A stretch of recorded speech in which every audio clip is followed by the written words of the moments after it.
Hi, this is Robert Polenick of Brutal Iron Gym. I just finished a shoulder workout and I thought it would be fun to share what I did in today's video. The structure was a circuit, so I put 3 exercises together. I started with smaller, more isolated movements to warm up the bigger movement. You can see here that was a seated overhead press. And I like that format because you can use the small isolation movements to warm up the joints and the muscles that are going to be involved in the big movement. It helps get a base of volume in, so that way you kind of get some good blood flow, get some mind-muscle connection developed with the intended target muscles. So for me, I did a circuit with face pulls, then lateral raises, and seated overhead press. With the face pulls, I was doing both a closed and open position.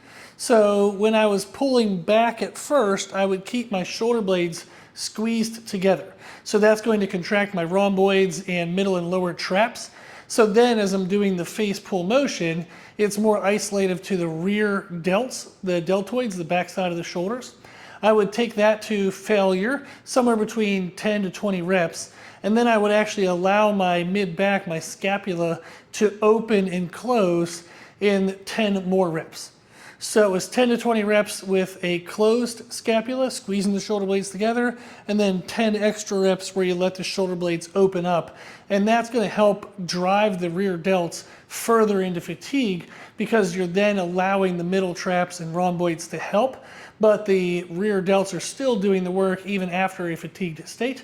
So that's a really good technique to get more muscle damage and stress out of your face pulls. Then for the lateral raises, I was doing regular side lateral raises with an additional 5 reps of what I call a bounce rep. So the goal was to do around 10 reps of regular repetitions, and then I was doing an added 5 reps where I would come down at the bottom, do a little bit of like a body English, a body momentum. I let my upper arm kind of squish into my lats and get a little bit of a recoil, and then I would come back down and then do a full range of motion. So that is another way that you allow the working muscle to get further into fatigue. The working muscle for side lateral raises is the middle deltoid, the middle shoulder muscle. That's what provides width to our shoulders. So that's a really important exercise, a really important muscle to make sure you target. By eliminating momentum in the first 10 reps, I'm able to isolate the middle delt and really push it into fatigue and failure. But then by adding the bounce reps where I add a little bit of momentum to help me do the contraction, the way up of the movement, I would then still have to control and resist the way down. So I'm using some extra momentum to get the contraction, but I still was very responsible, fully responsible for controlling the eccentric. So again, that's a way to push that muscle further into failure. I was doing 3 rounds of those before I got into the heaviest set of overhead presses. For overhead presses, I just kept it normal today. No extra techniques. I was just doing 10 reps, and I was doing them at a 60-degree incline. I'll often play around a little bit between a 45, a 60, and a 75 degree. It depends on just the variety that I want to use. And then often you can play around with a neutral grip and or dumbbells.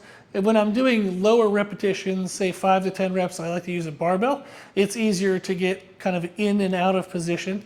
But if I'm doing higher rep sets, 10 to 20 rep sets, I'll use the dumbbells for the variety and the difference in position.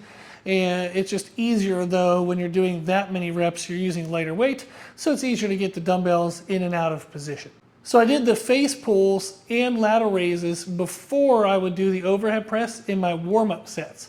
Then once I got to my working set for the overhead presses, I dropped the face pull and the lateral raises, focused on 3 heavy sets of the overhead press, and then I went back and did 3 hard sets of the lateral raises, 3 hard sets of the face pulls, and then that was the whole workout. So it was 3 warm-up rounds of everything, 3 working sets of the overhead press, 3 working sets of the lateral raises, 3 working sets of the rear delts, the face pulls, and then that was the whole workout. So it was fun in the sense that it took me about 40 minutes even with filming and everything. So it's a relatively short workout. It's a really good way to target all areas of the shoulder and have fun with different techniques and different movements. So I thought that would be fun to share. If you like the idea of the workout, go ahead and give it a try, and I hope you enjoy. Thank you for watching.